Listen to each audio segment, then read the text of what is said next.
As Hong Kong began a 3-day mourning period on Saturday after a catastrophic fire at a housing estate, authorities said they had arrested more than a dozen people in connection with the tragedy.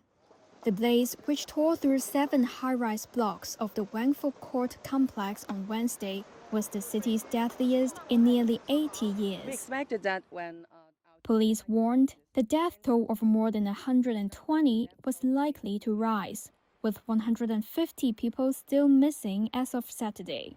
An officer told reporters no bodies were found after 2 of the towers were searched, though several pets were rescued. The arrests came as authorities investigated possible corruption and the use of unsafe materials during the renovations at the complex. Reports have also emerged that Wang Fuk Court residents had repeatedly raised safety concerns over the works. More than a year ago, some had voiced worries about fire hazards, including the potential flammability of the protective mesh around the buildings, the city's Labor Department told Reuters. It said authorities at the time told them they faced, quote, relatively low fire risks.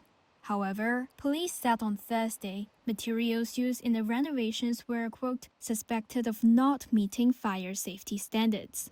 Public anger over the fire has been muted, a stark contrast to mass pro-democracy protests of 2019 that prompted Beijing to tighten its grip on the city.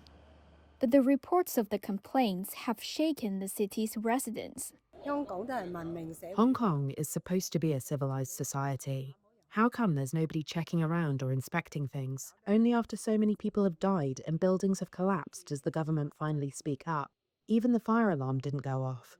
Isn't that tragic? And also, we just like to hope there will be a thorough investigation and inquiry to make sure tragic of this scale that has caused a lot of lives will be avoided and prevented in the future.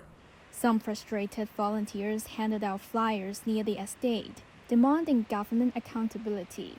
They also called for an independent probe into possible corruption, proper resettlement for residents, and a review of construction oversight.